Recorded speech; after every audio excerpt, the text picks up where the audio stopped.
Bom, a gente vai começar agora a nossa conferência História Indígena no Brasil, Perspectivas de Ensino e Pesquisa. E eu convidei dois colegas de profissão, que é o Felipe Godoy, que é mestre em História pela UFOP, e meu contemporâneo na universidade, né? A gente graduou e fez o mestrado juntos. E a Tassiane Begali, que ela também graduou na UFOP, a gente também é conterrâneo. E conterrâneo não, contemporâneo na época da faculdade, conterrâneo são vocês dois, né? E ela é mestre em Ciências Humanas pela UFVJM, a Universidade Federal do Vale do Jequitinhonha e Mucuri.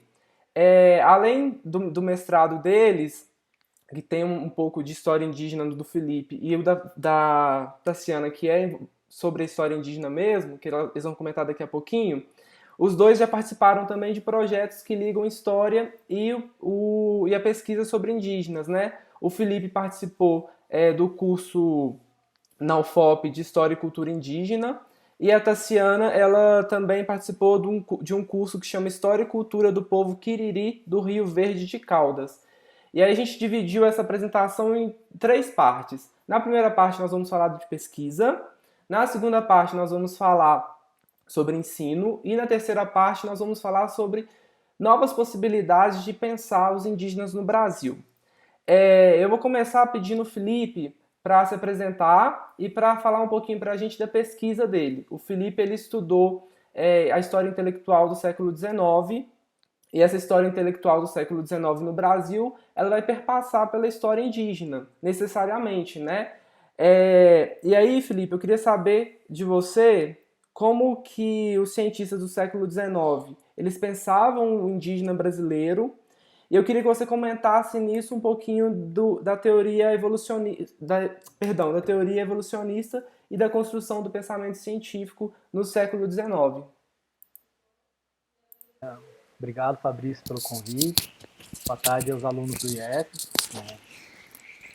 Como o Fabrício falou, durante o meu mestrado, eu pesquisei a história intelectual no Brasil, mais especificamente a história da ciência, de alguns cientistas, né, lá do Museu Nacional do Rio de Janeiro.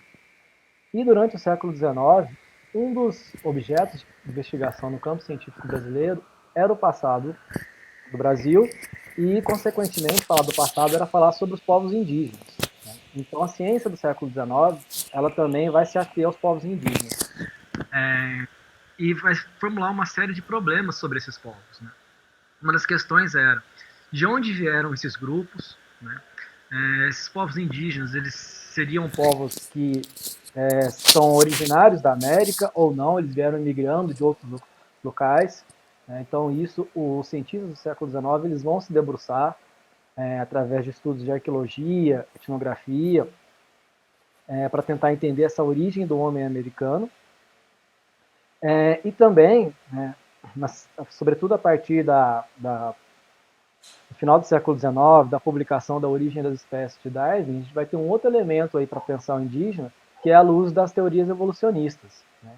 Então, se existe de fato, né, se existe uma evolução da espécie humana, qual seria o papel do indígena nisso? Né? Então, o século XIX, eles estão tentando colocar a ciência, está tentando colocar essas questões e produzir aquilo que eles acreditavam ser um discurso cientificamente objetivo, né? um discurso que não teria nenhum tipo de enviesamento político, né? Que é algo bem claro da ciência do século XIX, mas que a gente sabe que não existe ciência neutra. Né? As preocupações dos cientistas, elas estão ligadas às questões do presente. Né? Os cientistas hoje trabalham com as questões do presente deles, os cientistas do século XIX também. Né? Então, as investigações no Museu Nacional, que é a instituição que eu trabalhei, o Museu Nacional do Rio de Janeiro, elas vão tentar entender o indígena sobre uma ótica científica, que se pretende neutra, mas que está cheia de elementos aí que perpassam a política do século XIX, como, por exemplo, a questão das terras, né, da ocupação das terras indígenas e do aproveitamento dos indígenas enquanto uma possível mão de obra, sobretudo lá no final dos anos 1880, né, diante da possibilidade do fim da escravidão negra, né, será que o indígena ele poderia ser aproveitado como uma mão de obra? Então, a ciência do século XIX está tentando é enxergar isso sob um discurso é, de uma objetividade neutra, que a gente sabe que não existe. Né? E como que se via o indígena no 19? Né? Quando eu fui estudar, o que eu trabalhei foi com as revistas que o Museu Nacional publicava, nas revistas de publicações científicas. Essas revistas eram editadas pelo Museu Nacional, elas serviam então para a divulgação de como se fazia ciência no Brasil. E aí, o que a gente pode ver é que você não tem uma única posição sobre o indígena. A ciência no século XIX ela não vê o indígena de uma única forma. Normalmente ela vê assim, a grosso modo, você tem dois grupos diferentes. Alguns cientistas do Museu Nacional vão dizer o seguinte, que os povos indígenas brasileiros são povos que possuem uma cultura riquíssima, e investigando os povos da cultura marajoara no Amazonas, Marajoara na ilha de Marajó, desculpa, tá? Mas é a região amazônica ali Na também. região norte, na região norte, no Pará, eles vão olhar para a cultura material desses povos e vão dizer o seguinte: aqui viveu uma civilização extremamente desenvolvida. Né? Há, inclusive, o diretor do Museu Nacional, Ladislau Neto, ele está a todo momento tentando enxergar ali traços de civilizações como as civilizações asiáticas, civilizações antigas, querendo dizer o seguinte: a América ela é tão antiga quanto outros povos, outros continentes, né, a ocupação da América. Só que, ao falar sobre esses indígenas, eles vão dizer o seguinte: esse, por exemplo, é um grupo que não existe mais. E aí vem um outro discurso sobre o indígena, que é o indígena, que são os grupos indígenas que ainda estão no presente. E aí, por exemplo, ao se debruçar sobre os indígenas botocudos, né, que vivem na região do Rio Doce, vivem nessa região e que está sendo ocupada, né, no século XIX, está se querendo aquelas terras, o que vão se dizer? Através de estudos de antropologia e de medição de crânios, né, chama frenologia, que é algo que vai ser característico do século XIX, o que eram feitos? Você pega esses grupos indígenas ou os vestígios materiais desses grupos indígenas, então, por exemplo, os crânios, etc., começa a medi-los e tentar estabelecer ali, por exemplo, coisas como o grau de evolução, o grau de inteligência. Ou seja, o que os cientistas do 19 estão querendo fazer? Eles estão querendo, através da antropologia física, hierarquizar as raças humanas. E ao se debruçar sobre os botocudos, as conclusões geralmente são o quê? Esses grupos são grupos de selvagens, povos bárbaros, e muitos vão dizer, e como eles são bárbaros e selvagens, eles não vão conseguir ser civilizados. Né?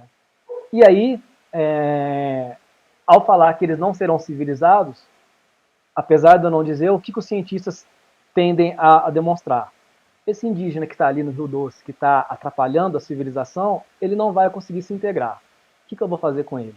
E aí você dá um aval científico, entre aspas, né, para políticas, por exemplo, de extermínio, né, desses grupos. Então, a ciência do século XIX, como qualquer ciência, em qualquer tempo, ela está ligada aos problemas e enfrentamentos do seu tempo. Tá? Felipe, Foi bem claro? não, Foi. sim, eu queria aproveitar a sua fala para já chamar a fala da Tassiana, porque Ótimo. são as falas que vão ser complementares, né? O que vai acontecer aqui? Tem uma carta régia de 13 de maio de 1888, que é uma carta régia muito famosa, que assim que o Dom João VI chega no Brasil, ele declara guerra aos botocudos. Porque até então essa guerra era uma guerra chamada Guerra Justa, né? Que era para levar civilidade para esses indígenas, que eram os termos da época. E aí agora não, ele convoca para uma guerra contra esses botocudos, que são chamados índios bravios, né? Que são no sertão. É um momento de interesse da coroa portuguesa, porque esse chamado Sertão do Leste é uma área que não teve uma ocupação territorial por causa da mineração, né, para fechar ali para mineração, e esses indígenas ocuparam esse espaço. E aí começam os aldeamentos, que é onde a Tassiana entra, porque a Tassiana ela estudou um aldeamento no Vale do Jequitinhonha e Mucuri, que é o aldeamento do Alto dos Bois, e aí eu queria que a Tassiana falasse um pouquinho para a gente disso, como que esses aldeamentos eles funcionavam como uma ferramenta do Estado para conseguir garantir o povoamento desse território, a ocupação desse território. Tassiana, pode falar para a gente então, fazendo um favor. Você precisa desbloquear seu áudio. Isso. Oi, gente, tudo bem? Boa tarde. Fabrício, muito obrigada pelo convite de estar aqui. Acho que esse é um assunto muito importante, né? Especialmente pela semana que a gente está falando um pouco aí sobre a Semana do Índio, né? Enfim, acho que é um bom momento para a gente trazer essas reivindicações e trazer algumas questões que são muito importantes dentro dessa discussão. E aí, dialogando, né, com o que o Felipe trouxe, com o que você falou, a gente tem, a partir de 1808, a Guerra Justa, né, que faz com que os aldeamentos, eles surjam, se intensifiquem, na verdade, e justamente como uma política de Estado. Então, quando a gente está pensando em aldeamento, a gente está pensando em política indigenista. E o que é isso? É uma política que é feita para os povos indígenas. Então, são leis que o governo cria para lidar com a questão dos povos indígenas. E aí, quando a gente está pensando no Império Brasileiro, a gente só vai ter uma legislação que versa sobre esse assunto, que é o Regulamento das Missões de 1845. Então, entre a década de 50, do 1798, desculpa, quando a gente tem o Diretório dos Índios, o fim do Diretório, até 1845, a gente vai ficar com um vazio de legislação. A gente vai ter a Declaração da Guerra Justa, em 1808, que vai declarar a guerra a esses índios hostis, e a partir daí vão ser criadas, por exemplo, em Minas Gerais, as divisões militares do Rio Doce, né, que vão combater esses indígenas chamados, né, de botocudos, que também é uma designação generalizante para vários grupos indígenas que eram considerados bravios e que já tinham por si só conflitos com os povos indígenas falantes do Machacali, que habitavam também os sertões do leste. Então, a gente tem essa criação das divisões militares, tem os aldeamentos e os quartéis e os destacamentos que vão ser fundados nessas regiões para poder combater esses indígenas. E aí tem, no regulamento das missões, a primeira legislação do Império, a única, na verdade, legislação do Império, que vai dizer, vai falar sobre quais são as diretrizes gerais para os índios aldeados. Então, primeiro, né, eu acho que compete a gente falar o que são esses aldeamentos. Então, o aldeamento, ele é uma prática que existiu no Brasil desde o século XVI. Ele não foi inventado no século XVIII e não foi inventado no século XIX.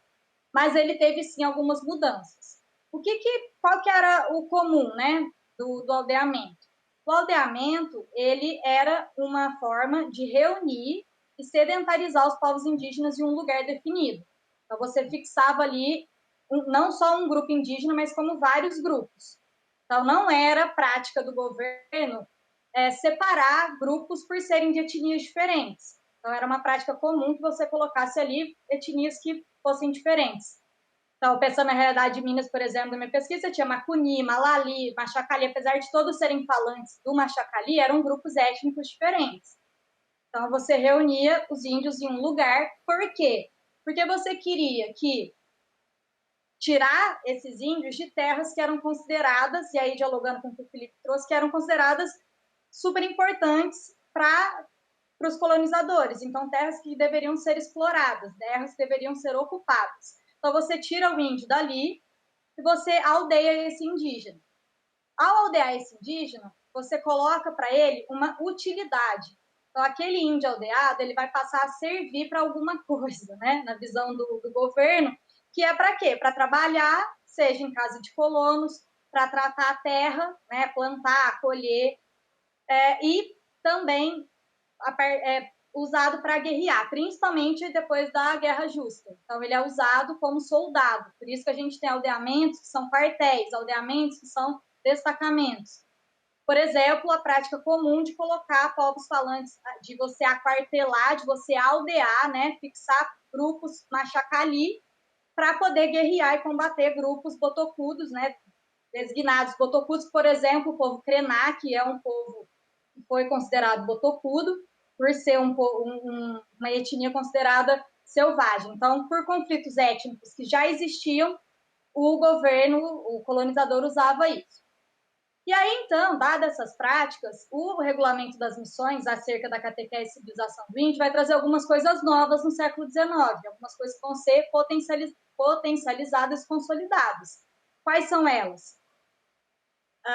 A partir dos aldeamentos, então, são considerados, né, reforçados como um espaço de assimilação total desses índios. Então, eles vão ser vistos como uma ferramenta, uma estratégia para que você traga esses indígenas para a construção de uma civilização, né? Você assimile eles dentro de uma ideia de identidade nacional que está se criando, do projeto de uma construção de Brasil. E aí, por isso, é tão importante essa pesquisa e essa visão científica que o Felipe trouxe, porque dialoga com isso, dialoga também com um momento, né, da década de 40, que a gente está falando, uma centralização do poder, né, de Dom Pedro II, enfim, a gente precisava de uma legislação que fosse sistematizada, incentiva a miscigenação, não que isso já não existisse, mas nesse momento ela é enfatizada pela lei.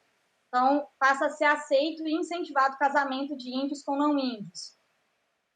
Além disso, você passa a incentivar que os aldeamentos sejam de particulares, então as pessoas poderiam aldear indígenas, indivíduos poderiam aldear e administrar esses indígenas, e com isso você consolida a figura do diretores de aldeia, então você vai ter a construção de uma diretoria geral de província e os diretores parciais, que deveriam informar o governo sobre o que acontece, de passar para os indígenas todos os materiais que eram necessários para aldeamento, roupa, comida, ferramenta de trabalho. Então você tem essa figura dos diretores, que é muito importante, e reforça também uma administração leiga.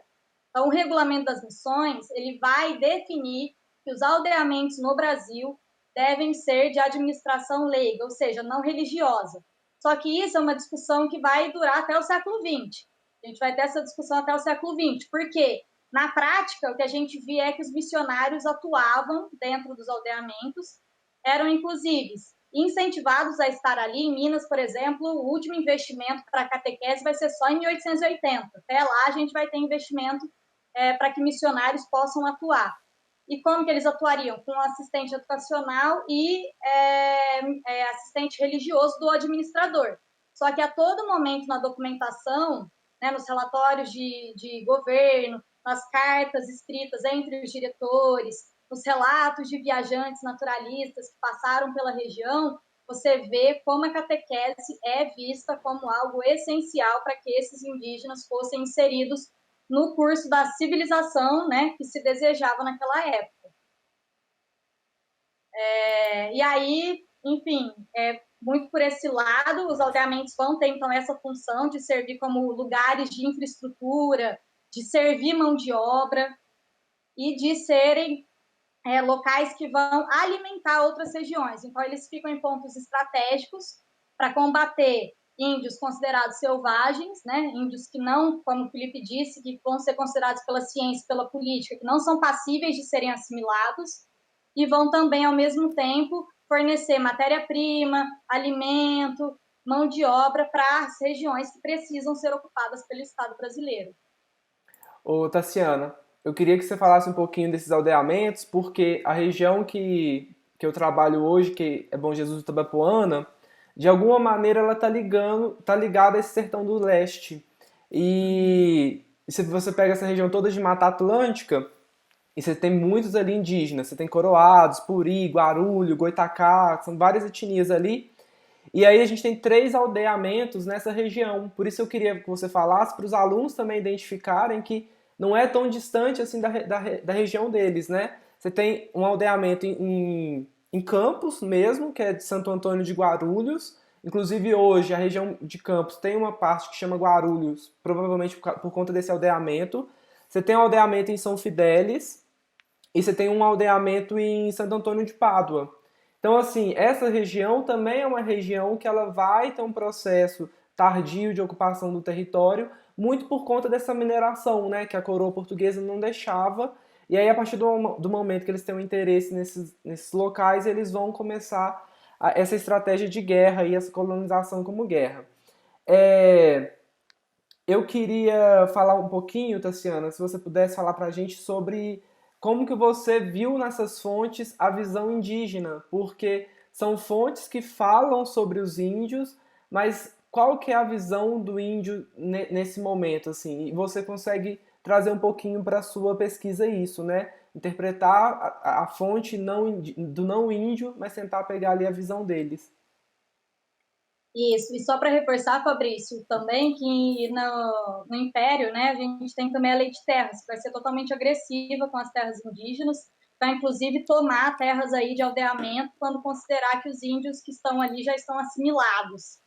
Então, né, enfim, o governo teve uma postura, mesmo que quando ele se defende dizendo que é uma postura branda com relação a índios aldeados, na verdade ele tem uma política agressiva enfim, com relação a isso. E aí é muito legal que você traz essa pergunta das fontes, porque a ideia da minha pesquisa ela foi justamente identificar modos de sobrevivência, né, que os indígenas encontraram dentro dessa realidade, que a gente viu que é uma realidade de colonização, de opressão, né, dizimar realmente os povos indígenas. E aí a minha pesquisa foi justamente nesse olhar de encontrar formas de resistência. E por que isso é possível, né? Então, como você disse, eu citei algumas fontes, são fontes que foram produzidas por não índios. Então, são fontes oficiais, né, do governo, como as correspondências e relatórios, e são fontes também de viajantes estrangeiros. Então, de todo modo, são fontes que são de não índios, não são os indígenas que estão falando por si. E como é que foi possível? Eu acho que o primeiro ponto é entender o olhar que eu fui para a fonte, né? Então, quais perguntas me moveram a olhar para aquela fonte? O que eu estava buscando a partir daquelas fontes, né? Como eu indaguei essas fontes? E eu indaguei a partir de uma visão metodológica de história que, a partir da década de 90, no Brasil, já não enxerga esses indígenas como seres passivos que foram somente dominados, escravizados, mas que enxerga esses índios como sujeitos históricos, e como sujeitos históricos que transformaram a sua realidade, vivenciaram sua realidade, estabeleceram formas de sobrevivência. Então, acho que passa por aí, né? A gente indagar essas fontes a partir de qual olhar. E esse foi o olhar que eu tive. O meu olhar, meu embasamento teórico, metodológico, dialogou com essa historiografia. E aí, a partir das fontes, o que a gente tinha eram fontes que, dentro do seu contexto, eu conseguia perceber, obviamente, como foram produzidas, por quê, onde. E, ao mesmo tempo que ele me trazia uma visão do colonizador, ele também me trazia uma visão que estava subentendida, que era do indígena. Por quê? Porque eu consegui identificar descrições que mostravam o modo de vida indígena dentro desses aldeamentos, que me permitia visualizar as construções de relação social que esse indígena tinha com, né, o seu próprio grupo, com os administradores, com os próprios administradores. Então, ao perceber essas descrições, foi possível começar a construir uma visão de estratégias, de objetivos indígenas a partir dessas fontes. Então, a partir dessas descrições, foi possível ver essa visão de mundo que estava ali subentendida nessa fonte. E como que isso se deu na prática? Acho que é legal mostrar, né, para entender como que isso se dá. Por exemplo, se a fonte do século XIX ela está me trazendo a todo momento que o indígena ele procura o aldeamento. A gente encontra várias vezes. O indígena ele buscou o aldeamento para se aquartelar, né, para viver ali. O que isso quer dizer? Será que esse indígena está procurando aldeamento porque ele quer trabalhar e ele quer ser brasileiro, ele quer entrar? Será que é isso que ela está me dizendo? Ou será que ela está me mostrando, junto com todo o contexto que é posto e confrontando outras fontes, que ou ela vive fora do aldeamento e ela é exterminada, dentro de um contexto que você está avançando, então você ou é morto, exterminado, ou você pode optar pelo aldeamento e manter o seu grupo social, então você mantém a coesão do seu grupo, você mantém seu grupo formado, e além disso você tem o que é mais importante, o acesso à terra, que é tão essencial para a dinâmica social e cultural dos povos indígenas. Então aí você já tem uma estratégia, eles buscavam os aldeamentos, mas eles buscavam porque era uma forma de sobrevivência. Então ali no aldeamento ele mantinha sua prática ancestral, suas práticas culturais, E mais do que isso, era se abrir ao novo também. Então, quando ele aprendia a ler, a escrever, a rezar, e ao mesmo tempo que ele também mantinha sua prática ancestral, ele está dizendo o quê? Eu estou me adaptando a esse cotidiano que é cada vez mais opressor, mais envolvente, mas é a forma que eu encontro para poder viver. E quando eu digo que, ao mesmo tempo, o governo quer que eu seja brasileiro, que eu seja assimilado, que eu seja inserido nesse processo, ao mesmo tempo eu faço isso valer para mim. Então, a partir desse momento, eu sou índio aldeado. Como índio aldeado, eu tenho reconhecimento jurídico do meu direito de índio aldeado. Então, as fontes são vários exemplos de índios aldeados que fizeram mobilizações, petições, reclamações sobre trabalhos abusivos, abuso de soldados e administradores. Então, ele mobiliza. Eu incorporo a cultura ocidental, dou um sentido próprio para aquilo, né? Então, eu ressignifico aquilo e uso quando isso for bom para mim. É uma estratégia.